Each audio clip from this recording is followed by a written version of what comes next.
Hi, welcome. Hi, welcome. This is Russell Robinson on the CEO Google Hangout of Jewish National Fund. So I welcome you to another installment of what I think is the most exciting show during this time zone. Well, okay. You'll have to be the judge of that by being online and listening to us. And you can always find out about our Google Hangouts. Make sure that you're on our email list by going to www.jnf.org and sign up if you're not on our email list, and or just call our office and we'll put you right on. Today I'm very excited. Somebody who I tried to have on even last month, and technical difficulties arose, but we have him on. Ken Krupski from Washington, D.C., one of our co-chairmen for our Go North campaign, one of the most prominent lawyers in the whole United States. Ken, welcome to CEO Google Hangout. Oh, thank you, Russell. It's great to be on, and I will take the compliments without regard to truth or falsity. Well, that's okay, because that's what I believe, Ken, and it's my show, so I'll say it. Ken, what is Go North? Go North is an initiative of the Jewish National Fund to retain and to attract 300,000 new residents to the north of Israel, outside the Central Triangle, outside Haifa, Tel Aviv, and Jerusalem, for the purpose. Why are we doing this? To strengthen the society, the economics, the cultural, the pride of the people who live in the north. Well, Ken, 300,000 people, who are they? Who are they? All colors, shapes, sizes, ages, etc. But I will give you just one example, all right, as a paradigm, as a possible person to think about. What I think about is a 25-year-old young couple in Israel. They've been in the army, they've been in college, they're ready to start their career, husband and wife, they have a new baby. We want them in Go North when they're attracted to live in Tel Aviv. They may want to live in Jerusalem. I want that young couple to see opportunity for them, for their family in the north. So what is the definition of Go North? Where's the north to you in Israel?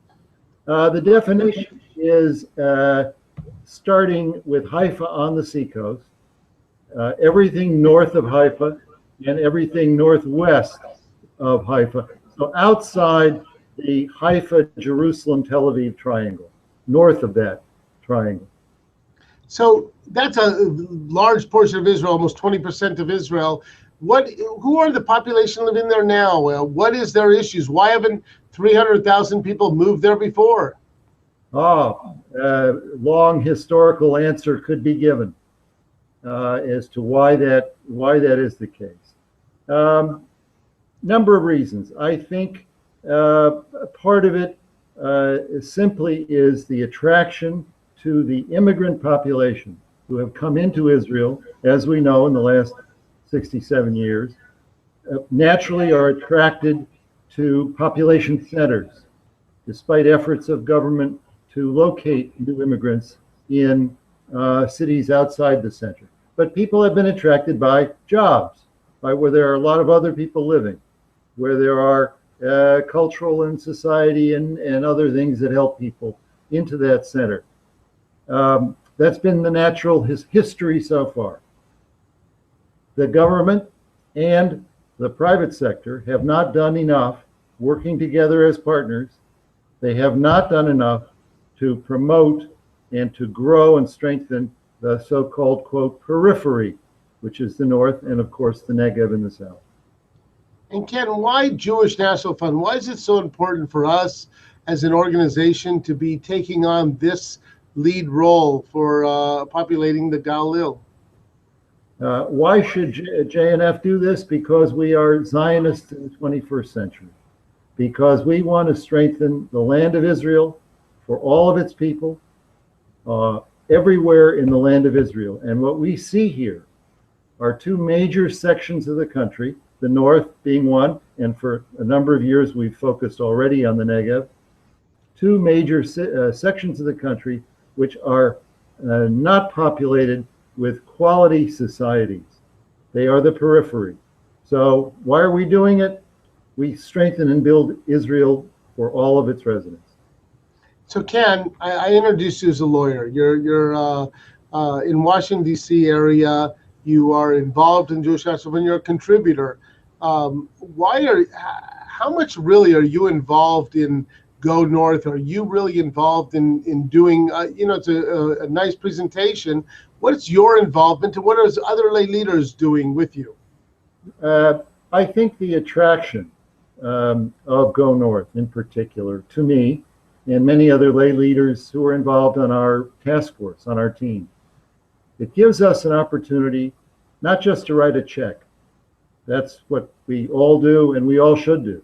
It gives us an opportunity to provide our professional skills, our passion, our excitement to work, to be involved as an individual in this great partnership, to provide our skills, our passion, our knowledge, our personalities into developing these projects and developing this part of the land of Israel. That you can't buy. You can't buy that opportunity. So what do you do, Ken? Give me an example of, Ken Krupski goes to Israel. You go up to the north, you and a group of lay leaders. Give me just a 1 hour, 1 day kind of a photo for the people on our Google Hangout. So some of the things we did. On our recent trip, on the Mega Mission trip, we spent some time in a new building, really a quite old historic building in the old Shuk, the center of Akko. And that old building has been purchased by JNF, being rehabbed and refurnished to serve as the Western Galilee Tourist Center, to attract, provide information to tourists, both domestic Israeli tourists and international. When they come to Akko, to show them the beauty, the growth, the excitement, historical, wine and cheese, food, culture, etc. So we visited that place. It's a shambles. There's rocks and dirt on the floor, but we're fixing it up. And someday, very soon, it's going to look gorgeous. So it's amazing because, again, you're an attorney. You're volunteering your time. You're giving of your money. You seem to have a good understanding and grasp and involvement. Do you really get your hands involved in those details? I mean, or is this a presentation? Do you and your lay leaders, know all those things? How much involvement do you get to have?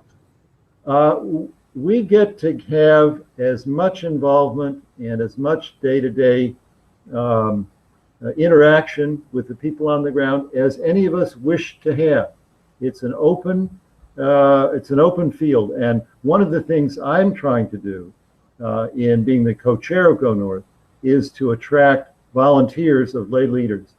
You can do whatever you want to do and as much as you want to do, from your computer at home to getting on an airplane and helping to paint the walls. All right, so that's great. So then people who want to get involved with Go North can come onto our website at www.jnf.org. They can go on to the volunteering opportunities, right? We'll get it to Ken. If you want to get involved in Go North and really get in, and Ken's being a little bit humble, I have to tell you, because, there's an energy, gas and energy program that is going on in the northern part of Israel. If I had time on Google Hangout, Ken Krupski can give you the entire from Aleph to Zet on the entire industry of Israel and what we're doing in providing opportunities for education and employment. What they're doing in Beit Shan, which is going to revolutionize a community that is 15,000 people who are great individuals in an area that young people, we want them to stay, and Ken Krupski and his group are going to make that happen.